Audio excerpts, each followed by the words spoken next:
Eu quero convidar você a abrir a sua Bíblia no livro de Êxodo, capítulo 2.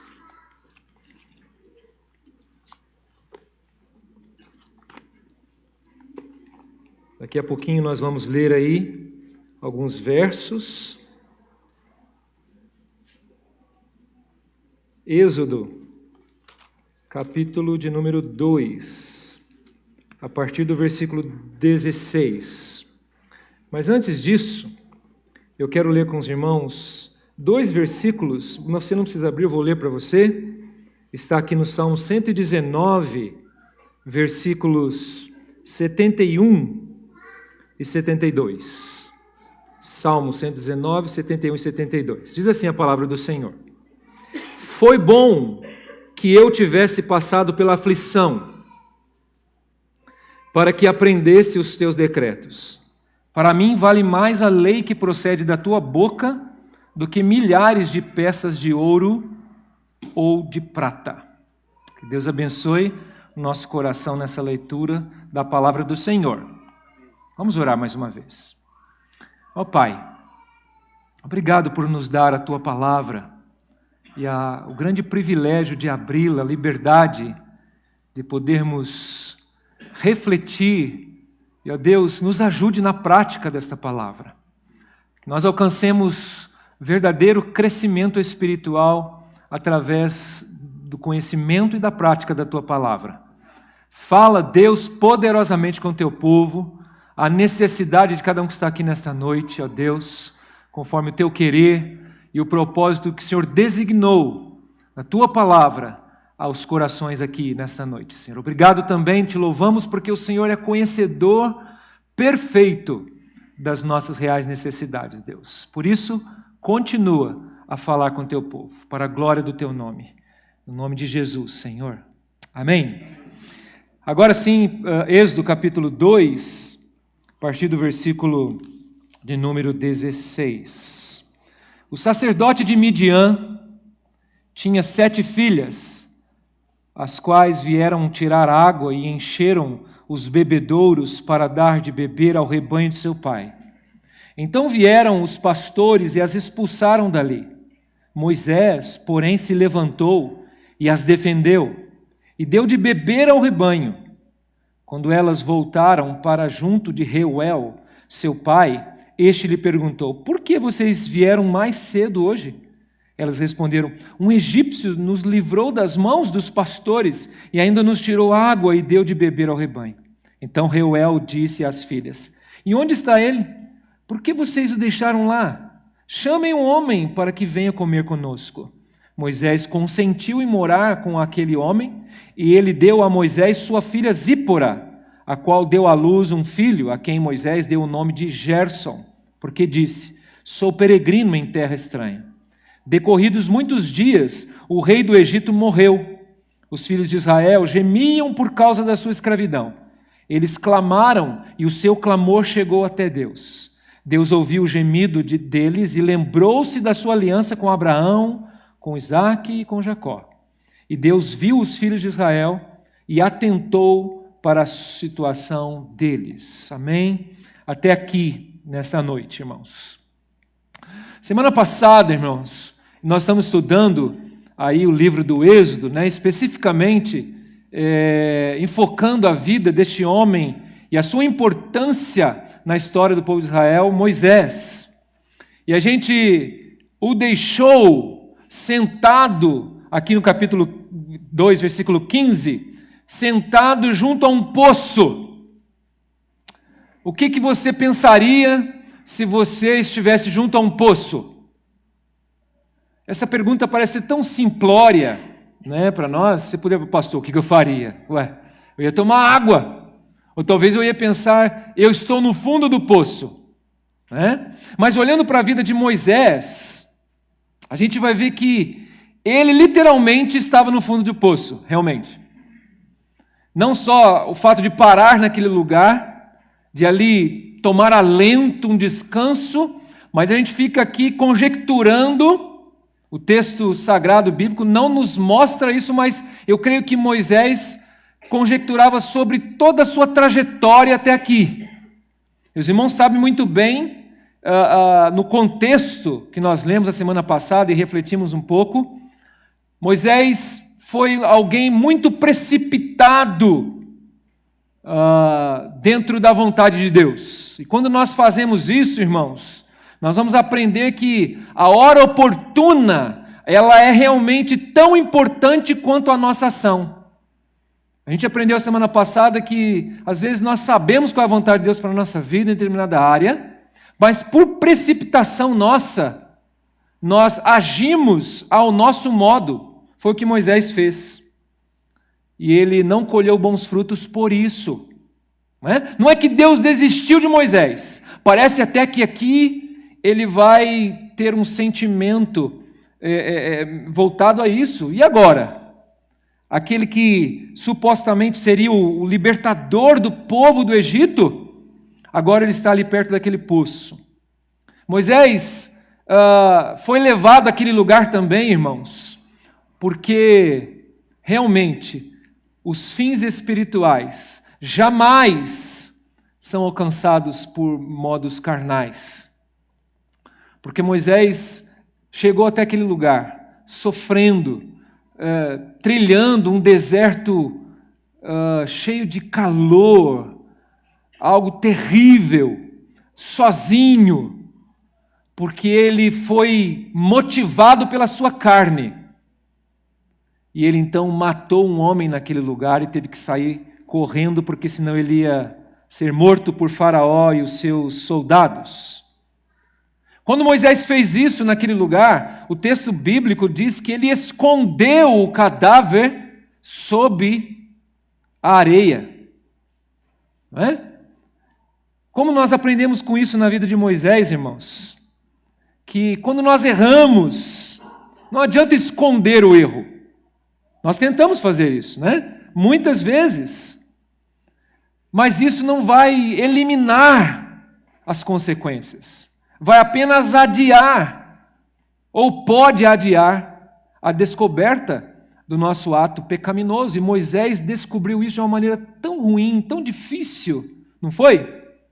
O vento da verdade soprou sobre aquela areia e revelou o cadáver. Isso tudo porque Moisés, irmãos, mesmo entendendo a vontade de Deus, como nós descobrimos lá em Atos capítulo 7, que Deus usaria a vida dele para tirar o povo daquele lugar e ser um libertador, ser um líder realmente espiritual na vida do povo. Mas quando nós tomamos isso para nós e queremos impor a nossa liderança espiritual à frente de Deus, nós encontramos muita dificuldade. E Moisés estava aprendendo isso de uma maneira muito dura. A liderança espiritual, ela é designada por Deus, não autoimposta. Às vezes nós fazemos isso, não é? Nós queremos impor a nossa liderança, mas é Deus que a designa. E nós não precisamos mover as coisas, porque Deus vai revelar e mostrar isso, né? Moisés, na sua precipitação, fez isso. Mas a gente pode pensar agora aqui, irmãos, eu fiz questão de retomar as questões tão práticas do porquê Moisés fez aquilo tudo e como ele estava movido, o que o movimentava, mesmo estando dentro da vontade de Deus e se precipitando tanto. Mas agora, irmãos, a gente o encontra junto a esse poço. Será que a gente pode notar na vida desse homem daqui para frente alguma mudança? Será que a gente pode olhar para a vida de Moisés e perceber que realmente o texto nos mostra mudanças na vida desse homem? Com certeza. E esses versículos que nós lemos agora, ele vai mostrar isso para nós. Alguém já disse que arrependimento não é quando você chora. Arrependimento é quando você muda. Às vezes nós entendemos arrependimento assim, né? Não estou desprezando aqui, irmãos, o aspecto sentimental. Ele faz parte. A Bíblia fala que a tristeza segundo Deus ela produz realmente mudança, um arrependimento sincero.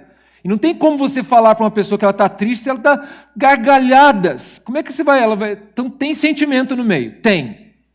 Mas o arrependimento bíblico, ele produz mais que isso. Ele produz mudança na nossa vida. E o que nós vamos ver na vida de Moisés são algumas mudanças. E eu quero constatar com os irmãos aí nos versos que nós lemos. E a primeira mudança que você encontra na vida de Moisés estão nos versículos 16 e 17 do texto que nós lemos. Não é? Diz aí o texto que Moisés, chegando naquele local, junto ao poço, naquela região, né, havia ali uma família com o pai, provavelmente a mãe já havia morrido, e algumas moças, não tinha filhos, só filhas. E elas tinham o hábito, então, de buscar a água para dar de beber ao rebanho. O texto claramente nos diz isso. E elas foram exatamente onde Moisés estava. Mas diz o texto da palavra que alguns pastores, então, meio que enxotaram e proibiram aquelas mulheres de tomar a água e saciar a sede do seu rebanho. E aí quem está ali? Moisés. E ele então vai tomar uma atitude aqui, irmãos, de defesa. E realmente defender e atuar em favor daquelas mulheres e mais, dar água ao rebanho. Então, a mudança que a gente vê na vida desse homem aqui é que ele passa a ter aqui uma atitude de servo. Moisés revela um coração agora de servo na sua vida. Aquele que era o príncipe do Egito, irmãos. Como eu falei para os irmãos, o possível futuro faraó. Agora, esse mesmo homem está dando de beber para os animais. Como assim isso? Como isso pode? Pastor, o que tem a ver dar de beber para os animais? Você precisa entender que era uma atitude de servos, de escravos. Fazia isso. E ele se submete a isso. Agora, uma coisa muito curiosa nesses versículos, irmãos, é que Moisés aqui é permitido a ele ser um libertador, não é? Ele não está sendo um libertador aqui? Porém, numa escala muito, muito, muito menor. Agora ele está sendo sim, e é permitido isso por Deus. E ele então vai exercer essa libertação. E ele aceita esse desafio. Agora com o coração de servo, não como ele estava antes. Os irmãos sabem que ele, quando foi passear ou visitar os seus irmãos lá no Egito, tendo contemplado então um egípcio maltratando um hebreu, ele toma aquela postura carnal, não é? E talvez no seu pensamento fale, esse povo vai me reconhecer como seu líder. No dia seguinte ele vai então fazer a pacificação entre os seus irmãos que estavam brigando também, e ele vê que eles não entenderam isso. A palavra a ele é, quem te pôs por príncipe, líder sobre nós? Você vai me matar como mataste o egípcio e o escondeu? Agora não, irmãos. O coração desse homem está mudado. E ele toma essa postura de servo aqui, mesmo exercendo em menor escala essa libertação daquelas moças. Isso é tão prático para nós, irmãos. Você tem um coração de servo, você reconhece na sua vida esse coração de servo? É interessante como que experiências difíceis na nossa vida, de fracasso até, nos ensinam a ter exatamente essa atitude de servo. E o que faz um servo, irmãos? Você sabe o que um servo faz? O servo faz o que está à espera dele fazer. Ele não fica escolhendo. Você percebe no seu coração um coração assim de servo, não é? Agora Moisés se contenta a ser o libertador de algumas moças apenas. Quantas vezes nós não nos contentamos em fazer algo pequeno? porque queremos o grande, o enorme, aquilo que é volumoso, que aparece. E demonstramos então um coração totalmente contrário, um coração cheio de orgulho e vaidade.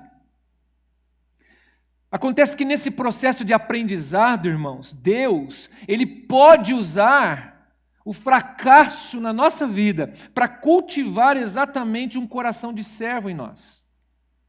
Foi o que Deus está fazendo aqui com Moisés. Eu te pergunto mais uma vez, você percebe um coração de servo na sua vida? Não é?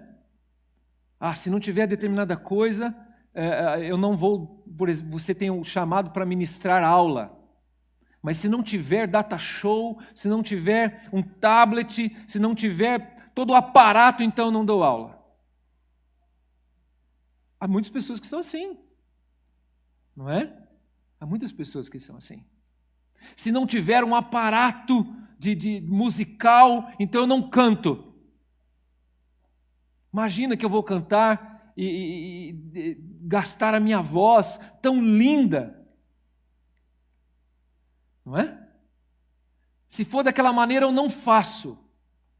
Onde está o coração de servo aqui? Onde está? Aquele que é fiel no pouco, sobre o muito, colocarei. Isso é bíblico. É bíblico. Você está disposto a fazer isso? Você tem um coração de servo? Você está disponível a como um servo que vai à espera daquilo que necessita? Eu não estou aqui contradizendo, né, o que nós falamos há alguns domingos atrás, quando falamos sobre dons, né? Há necessidades na igreja, tantas necessidades. Então, a Bíblia nos ensina que cada um tem o seu papel e nós vamos ver isso aqui. E é muito importante. Mas também há necessidade de vidas que se disponham a servir. Mas nem sempre encontramos isso no nosso coração, porque queremos coisas grandes às vezes. Queremos reconhecimento.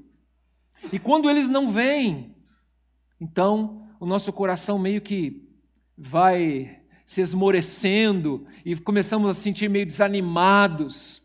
Esse desânimo, irmãos, se é o seu caso assim, ele não vem do céu. Ele não vem. Provavelmente, ele não está vindo nem do diabo, ele está vindo de você mesmo, que não está tendo uma atitude de servo ou serva. Então, a gente aprende essa primeira lição aqui na mudança de Moisés. Ele nutre, ele evidencia uma atitude, um coração de servo. Aprendeu com o fracasso. Aprendeu com as dificuldades no processo. Lembra lá do salmista? Que ele falou, 119? Me foi muito bom ter passado pelas lutas e o sofrimento. Eu aprendi. É claro, irmãos, que nenhum de nós gosta de sofrer, não é? Nós queremos evitar o sofrimento. Nenhum de nós. Eu creio que nenhum, se eu perguntar para vocês, que nenhum vai falar, não, eu gosto de sofrer. Não, nós não gostamos. Mas quando nós vamos entendendo que no processo das lutas e dificuldades que você tem, Deus vai estar usando isso para nutrir no seu coração um coração de servo, dedicado. Então eu preciso agradecer, eu preciso reconhecer. E o salmista lá no Salmo, ele está mostrando que naquele processo de sofrimento dele, ele pôde valorizar mais as Escrituras. Não é? Como é importante a tua palavra para mim. Quanto eu amo a tua lei, é a minha meditação dia e noite, todo tempo. Essa é a primeira lição, irmãos, que nós aprendemos da mudança na vida de Moisés. Mas há uma segunda mudança que nós queremos destacar aqui, a partir do versículo de número 18, diz, quando elas voltaram para junto de Reuel, seu pai, este lhe perguntou por quê? O que aconteceu que vocês vieram mais cedo hoje? Aconteceu alguma coisa lá? Elas responderam: Pai, um egípcio nos livrou das mãos dos pastores e ainda nos tirou água e deu de beber ao rebanho. O texto diz aqui que Reuel, então, pediu e perguntou às suas filhas: o que vocês fizeram com esse homem? Onde ele está? Cadê ele? Por que vocês não o trouxeram? Por que vocês deixaram lá? Tragam para cá, chama esse homem. O texto não diz, mas talvez Reuel ficou preocupado com o estado físico daquele homem. Será que ele comeu, não comeu? Naquele deserto, bebeu, está saciado. E ele chama a Moisés para ir até lá. E Moisés vai, irmãos. Ele vai. E aqui, a lição que a gente aprende da mudança de Moisés é a sua disposição em ser pouco conhecido. Por que isso? Porque Moisés consente em morar com aquele homem. O texto diz aqui, na continuação do versículo 21, Moisés consentiu em morar com aquele homem, e ele deu a Moisés sua filha Zípora. Moisés está aqui, irmãos, disposto a ser pouco conhecido. Ao casar-se com Zípora, ele teve um filho, e deu o nome de Gerson, porque o nome Gerson significa peregrino. Essa é a situação dele naquela terra. Ele era um peregrino.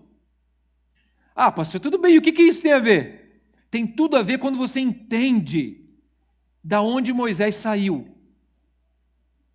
de que lugar onde ele estava, o que era prometido a ele, o que o cercava de atenção. Nós vamos entender bem. Agora Moisés não tem preocupação tanto em ser conhecido. Aquele moço super inteligente que estudou na melhor faculdade do Egito, não está preocupado em ser conhecido. Percebe como que essa atitude de Moisés está ligada ao coração de servo? Elas estão ligadas, intimamente ligadas.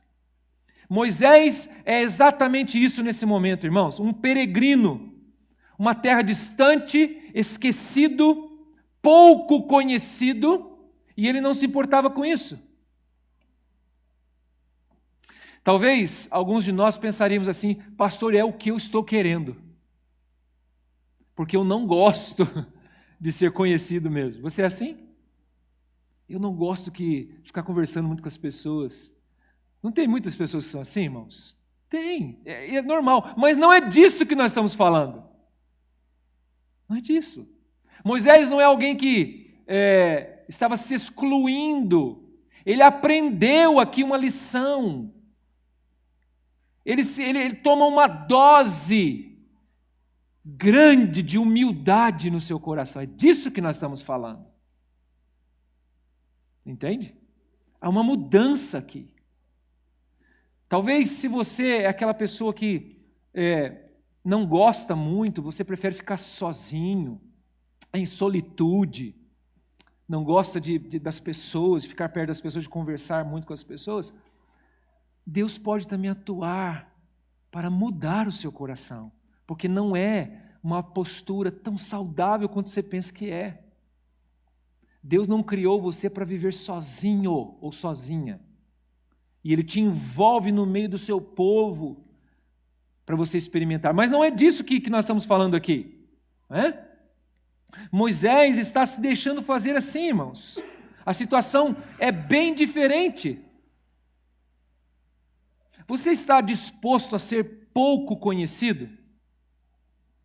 E aí então a gente pensa nesse contexto da igreja, o corpo de Cristo, e a gente sabe que quando Paulo usa aquela ilustração do corpo, é muito interessante, porque muitos na igreja, irmãos, alguns irmãos, são pés.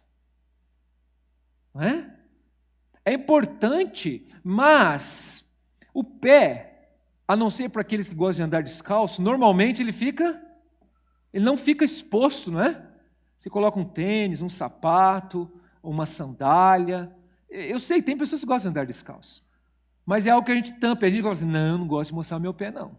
Meu pé é feio, mas é feio. É igual o pavão, você fala que o pavão é assim, né?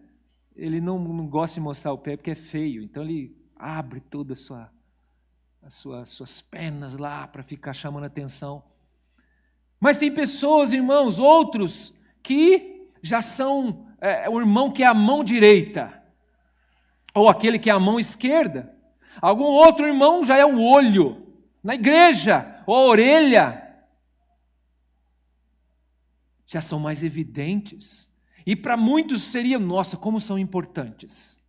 O olho, imagina, você ficar sem olho. É muito importante. Mas como é necessário ser pé, não é? Como tem necessidade de pés no corpo, dos pés. E aqueles que são o calcanhar? Calcanhar, então, irmãos, nem olha para o meu calcanhar. Ai, que coisa feia, né? Que coisa terrível, tento ter um cuidado com ele. Você está se sentindo assim hoje? Ah, eu sou um calcanhar mesmo, eu fico só lá para trás. Ninguém dá atenção para mim. Todo mundo me chuta. E não se sente tão importante assim. Alguns, dentro da igreja, poderíamos ser assim, como olhando para o corpo humano, o rim, não é? Ou o fígado, a vesícula, os nervos. Você não vê esses órgãos, os nervos expostos, vê? Não vê. Eles estão lá dentro, mas são tão importantes. São importantes. É evidente, irmãos, que esses membros não aparecem, mas eles são essenciais.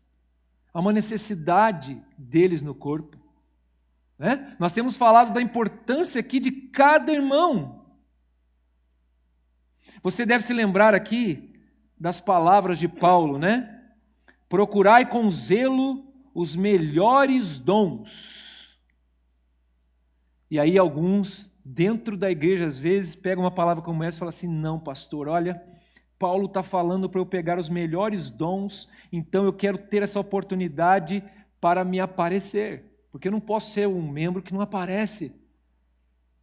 Mas Paulo não está falando nada disso. Muito pelo contrário, quando Paulo fala sobre isso, ele está falando de edificação. Então todos devem contribuir para a igreja, a edificação.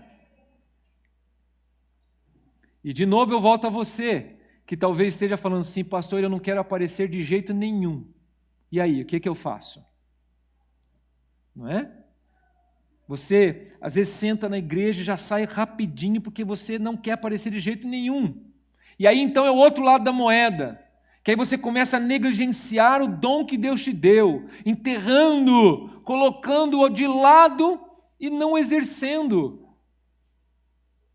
De novo, então, nós batemos nessa tecla, para que a igreja possa realmente se envolver, você, irmão, irmã, possa desejar realmente exercer o seu ministério, o seu dom, porque é muito importante na igreja. Não que você queira aparecer, não, você quer servir. Você quer servir. Você não está preocupado, como Moisés não estava preocupado agora de ser conhecido.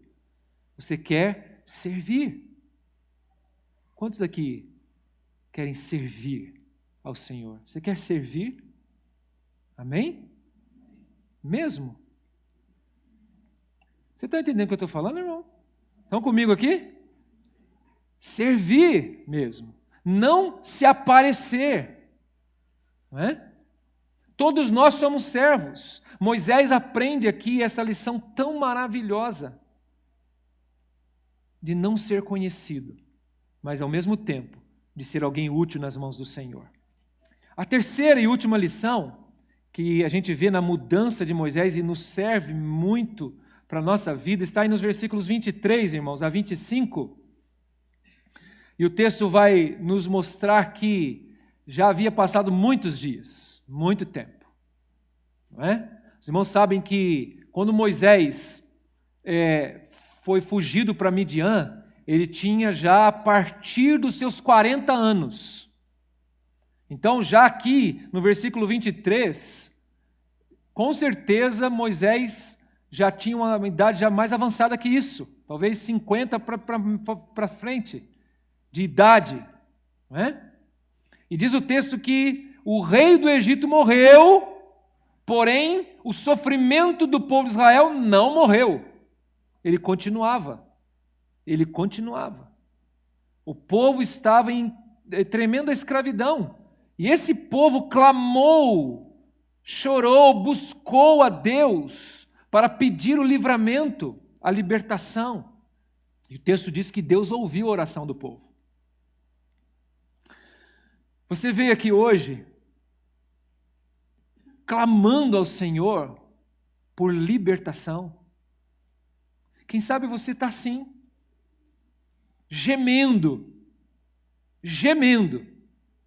e clamando no seu coração, realmente, Deus, lembra-se de mim, e me tira dessa circunstância, dessa situação.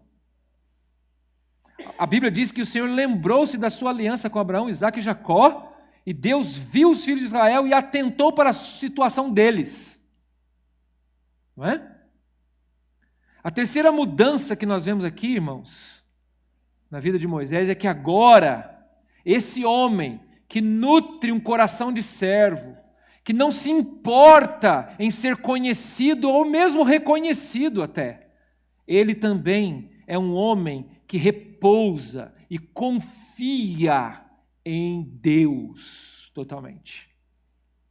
Você sabe quem escreveu o livro do Êxodo? Pois é, o próprio. Ele aprendeu a lição, não aprendeu? Ele aprendeu! Provavelmente, irmãos, é muito possível que Moisés tenha ouvido, ele já sabia desse sofrimento quando saiu de lá, mas ele tenha ouvido por boca de mercadores, viajantes que passavam e transitavam naquelas terras sobre aquele sofrimento que ainda continuava. Então imagine alguém que sabe da vontade de Deus, que Deus quer usar a sua vida para exercer um ministério muito importante, mas que agora está assim meio cabisbaixo, humilde, e talvez até sentindo assim meio inapropriado para aquele ministério. Talvez o coração de Moisés aqui comece a pulsar. E o seu impulso em tempos anteriores seria, não, deixa eu ir lá. Eu vou juntar aqui uma tropa, né? Eu vou recrutar pessoas de Midian e vou lá resgatar o meu povo. Moisés não faz isso, irmãos. Agora é diferente. Ele não faz isso. Ele confia no Senhor. Ele confia. O tempo é de Deus. O Senhor está vendo o sofrimento do seu povo. Olha só o que ele escreve. E Deus viu os filhos de Israel e atentou para a situação deles. Atentou para a situação deles. Deus vai fazer alguma coisa. Deus vai intervir. Eu confio no Senhor. Você confia no Senhor? Confia? Confiamos no Senhor? Você crê que Deus pode intervir na nossa nação? Que Deus possa intervir na situação política do nosso país? Você confia nisso? Amém. Porque Deus é todo-poderoso. Ele é soberano. Irmãos, a gente fica lembrando de um profeta chamado Elias.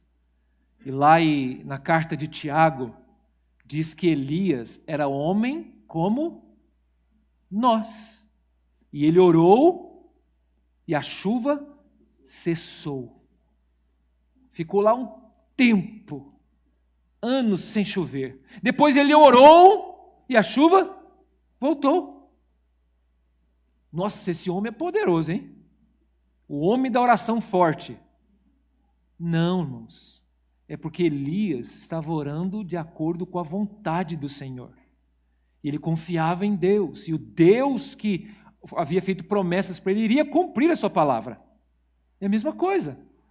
E Tiago fala isso por quê? incentivando-nos a ser pessoas também que oram, não é? E a diferença que isso faz na nossa vida. Mas nós precisamos confiar. A Bíblia diz que sem fé é impossível agradar a Deus. Importa que aqueles que se aproximam dele creiam que ele existe e se tornam o galardoador daqueles que o buscam. Hebreus capítulo 11, a partir do versículo 6. Você confia no Senhor? Moisés agora não sai correndo, pegando armas, e nem tinha, né? O que ele ia achar no deserto de arma? Algumas pedras, talvez? Pedaços de pau? Queixadas de animais que haviam morrido? Não. Ele confia e se aquieta. Ele repousa no Senhor. Talvez, eu falei para os irmãos, Deus tenha um grande ministério para você mesmo. Né? Um chamado na sua vida. E talvez você tenha se precipitado em algumas coisas, feito à sua maneira, não é? E não deu certo. Será que Deus desistiu de você? Será que desistiu de nós? Não. E nós vamos ver aqui que a solução de Deus para o seu povo era o próprio Moisés. Ele não estava achando mais isso. Moisés não acreditava mais nisso. Mas nós vamos aprender, irmãos, como Deus pode usar uma vida quebrantada realmente. O quanto Ele pode fazer o que Ele fez. Você vai perceber aqui, quando entrarmos no capítulo 3, que Moisés arruma muitas desculpas para não ir.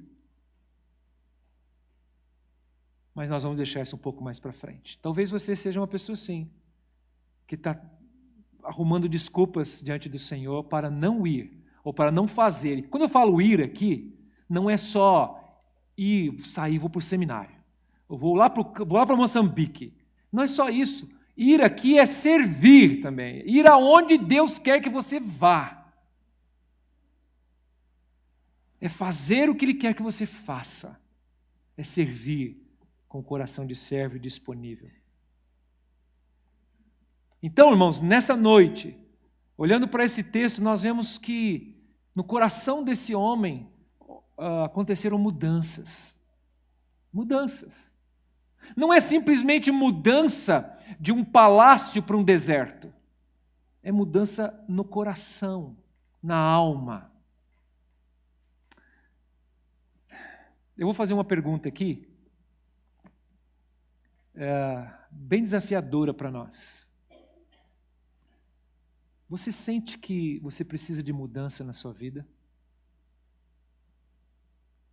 Você precisa ser muito sincero. Mesmo porque Deus conhece a sua vida, conhece a minha vida. Eu creio, irmãos, que eu preciso de algumas mudanças na minha vida. Eu tenho certeza disso. Deus também sabe disso, e eu creio que Ele quer fazer isso na minha vida. E Ele fará. Mas eu creio que Ele quer fazer na sua também. Então eu quero fazer um desafio para você agora. Se você reconhece isso na sua vida, a orar comigo nesse instante. Convido você a ficar em pé, todos. Se você achar que não precisa de mudança, pode ficar sentado, pode ficar. Mas eu creio que todos nós precisamos em alguma área na nossa vida, algum tipo de mudança, não é? Então eu quero convidar você a orar comigo nesse instante. Feche os seus olhos. E agora, eu quero que você busque ao Senhor. E não adianta esconder de Deus, né? Nós sabemos disso. Ele sabe da sua vida, Ele é onisciente.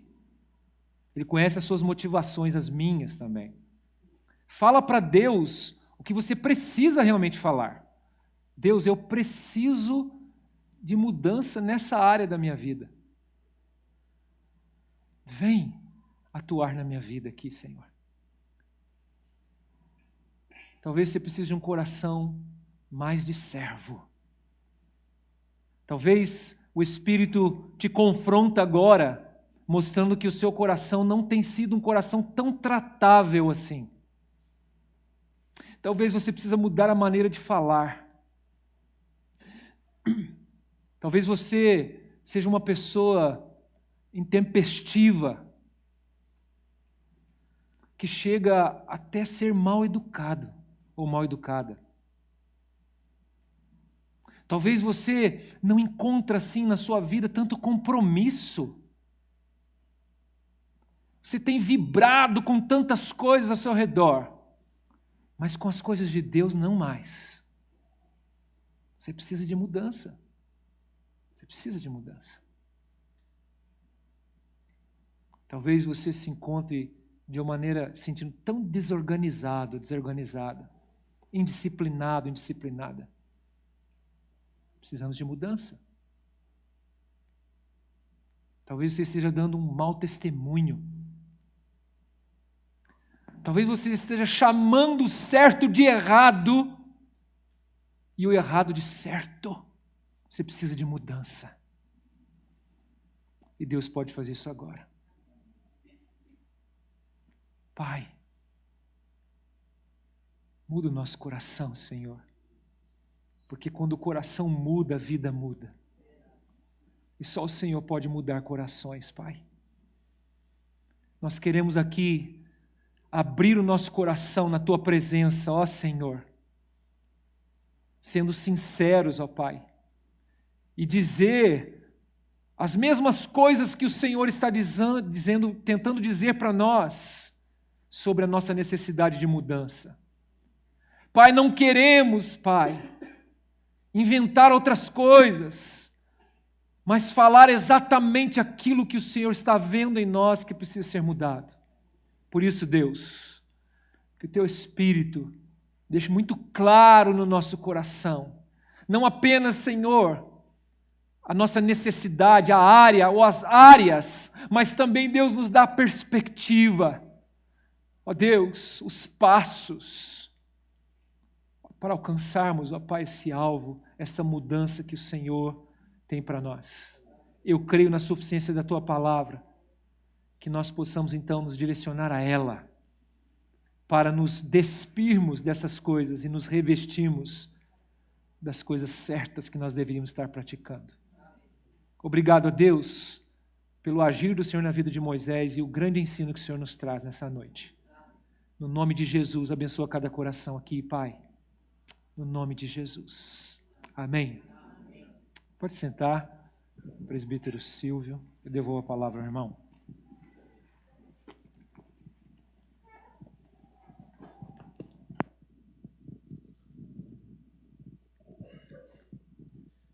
Estamos caminhando para o final do nosso culto esta noite e vamos louvar ao Senhor com o hino 465, Erguei-vos cristãos.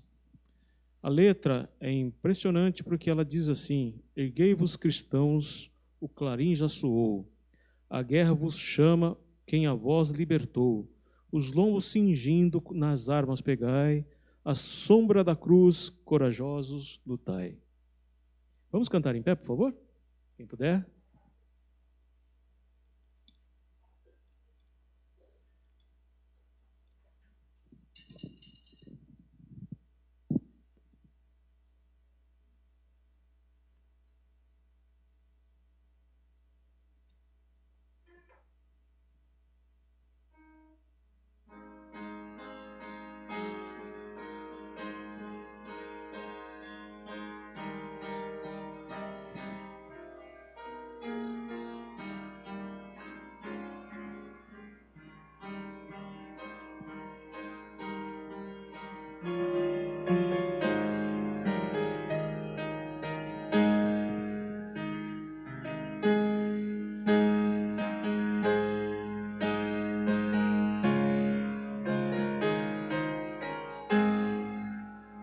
Erguei-vos cristãos, o clarim já soou, a guerra vos chama, quem a vós libertou, os lombos cingindo, nas armas pegai, à sombra da cruz, corajosos lutai, fortes heróis,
verais e por Cristo lutai.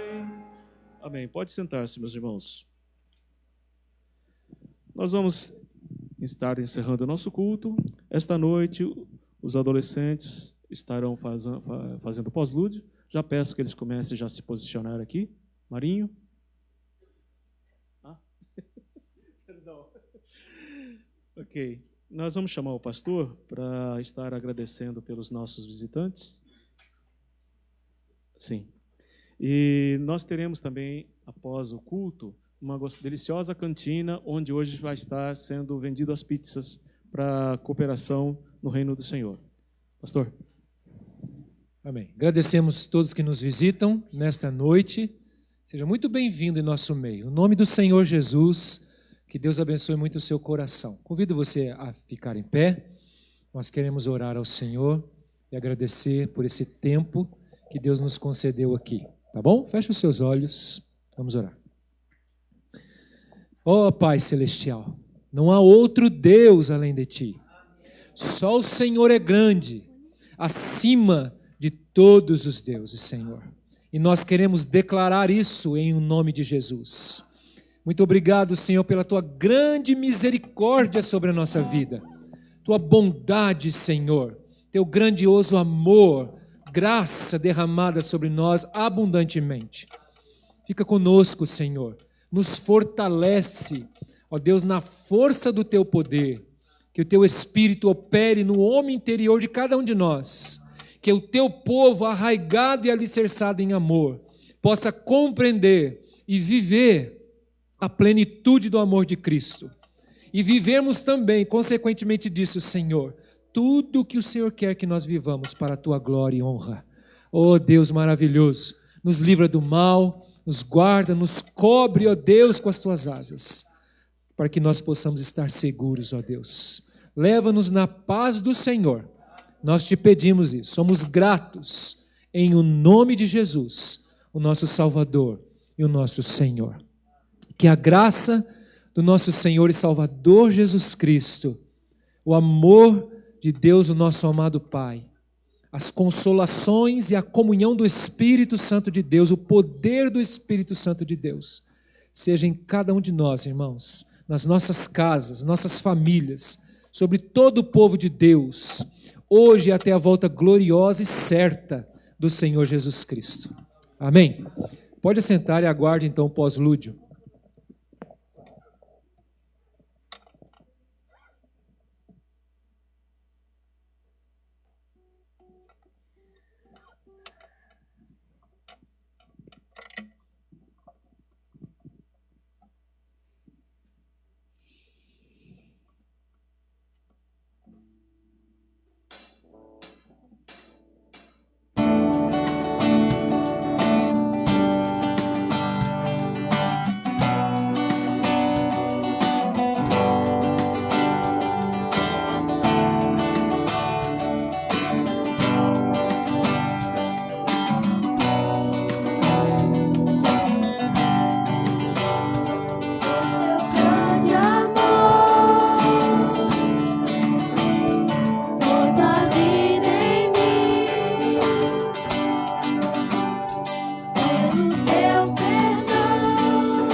People